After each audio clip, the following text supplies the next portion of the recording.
Welcome to our regular news video. This week, we bring you 2 new updates from the Spider-Man universe. In addition, we provide you with an extra-large news report on Deadpool 3, where you can find out who the new bad guy in the upcoming film could be and what the already completed script for the Deadpool Christmas movie is all about. Plus, you can expect exclusive images from Indiana Jones 5, 2 new cast members for Blade, and Dwayne Johnson's statement about DC.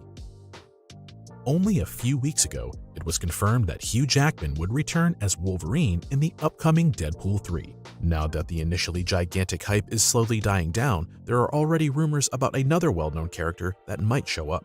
The talk is about Wolverine's daughter, Lara, who was also known as X-23. She was played by Daphne Keane in 2017's last installment of the Wolverine series, Logan, and she may now be reprising her role. The rumors originated in the wake of a statement from insider Grace Randolph. In a video, she spoke of Kevin Feige using the multiverse saga to retire the original X-Men and put together his own MCU-conforming version. In the process, she went into more detail about the possible return of Daphne Keane as X-23, though whether or not her claims are true will surely be revealed soon. Others assume that Keane will not appear until Avengers: Secret War. However, this theory should equally be taken with a grain of salt. Other news about Deadpool 3 concerns Lady Death, who is considered to be the antagonist of the X-Men and Wolverine. As part of the casting for Deadpool 3, the search is said to have begun for an actress between the ages of 30 and 50 to play a major antagonist in the film, fighting against Wolverine and Deadpool. Lady Death is an extremely powerful character and, as her name suggests, is the personified Death who is capable of manipulating time and reality. In the comics, she also had a special relationship with Deadpool and Thanos. The latter in particular was hopelessly in love with her. She, on the other hand, was more attracted to Deadpool since he is immortal and Lady Death therefore had no chance of getting a hold of his soul. Another possibility would be Yuriko Oyama, aka Lady Deathstrike, who has a very similar name and is also under discussion. Her last appearance was in X-Men 2, which was almost 20 years ago. At the moment, there is a lot of speculation among fans, and it is not quite sure who will be right in the end. The third and final piece of news from the franchise is not so much about the upcoming third Deadpool movie, but one that has already been written but will probably never come out. It is a Christmas special that lead actor Reynolds has put on paper together with producers REDDREZ and Paul Wernick. Reflections on the film are said to have taken place prior to the Disney acquisition of Fox, but were left behind during the Disney merger. Whether and in what context this film will possibly be produced after the release of Deadpool 3 is unclear. For now, we have to wait for the theatrical release of the third Deadpool movie, which is scheduled for November 8, 2024. Which Deadpool news were you most excited about this week, and who could you easily imagine in the female villain role? Let us know in the comments. Ever since 1981, he has been swinging over rocky canyons, running away from giant boulders, and always having to deal with the Nazis.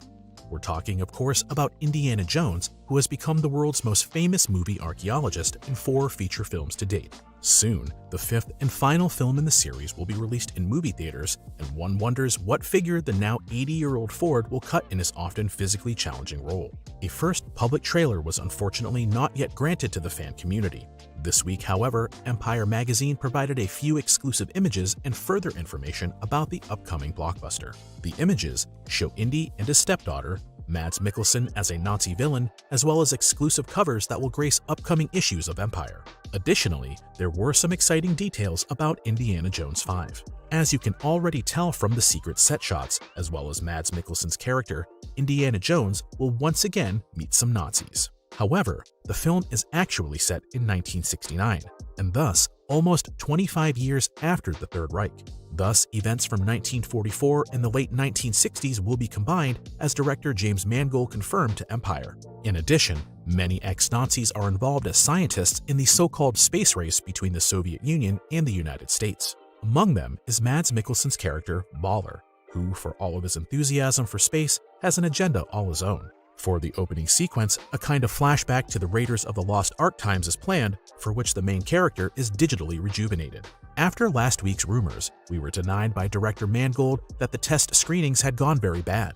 The mood among fans now seems to be more optimistic again.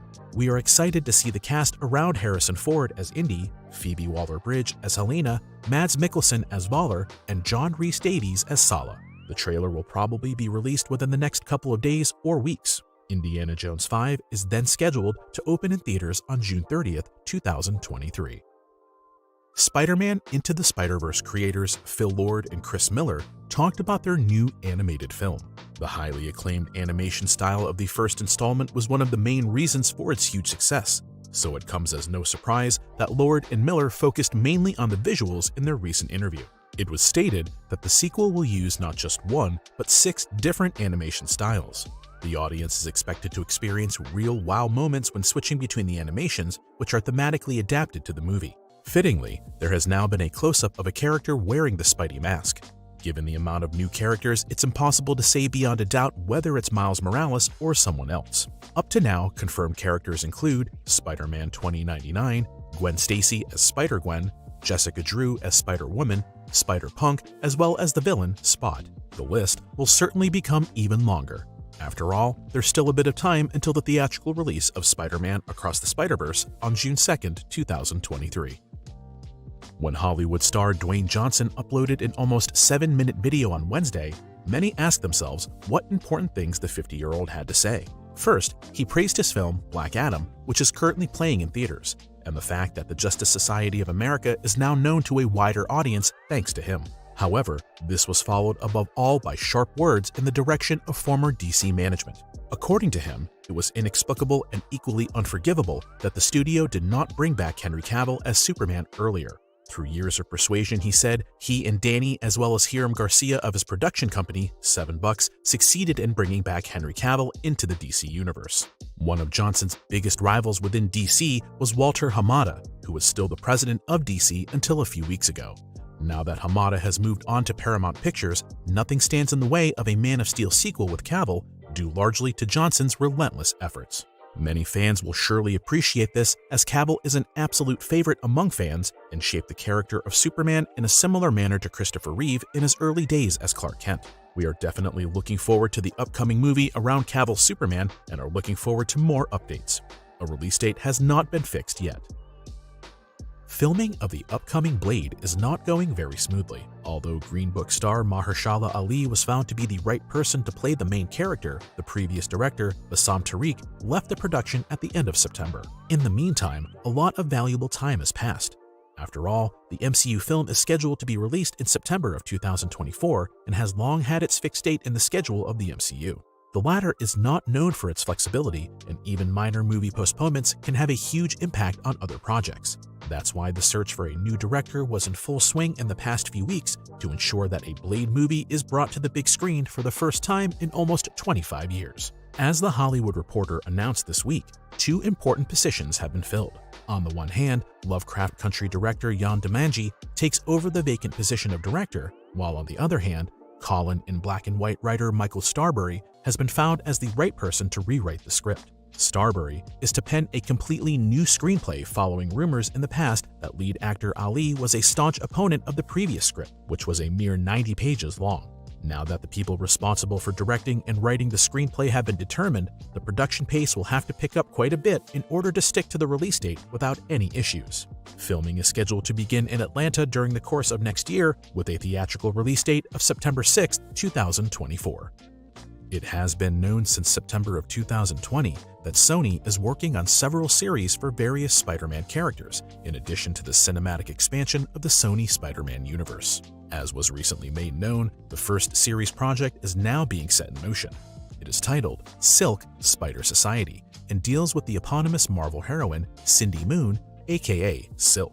She shares a similar fate to Peter Parker, as she too was bitten by a radioactive spider.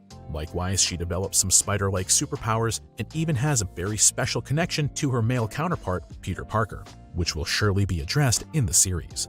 Silk is one of the newer Marvel characters and was created by Dan Slott and Humberto Ramos. She has, however, previously made appearances in Spider-Man Homecoming and Avengers Infinity War, where she was played by Tiffany Espenson.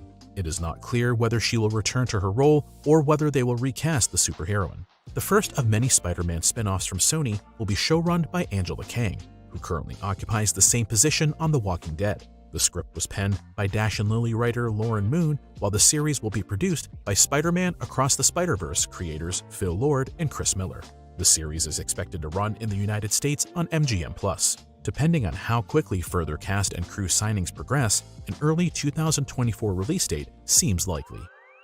That's it for our news this week. Feel free to check out our new original episode on our channel where we discuss our theories about a possible Frozen 3.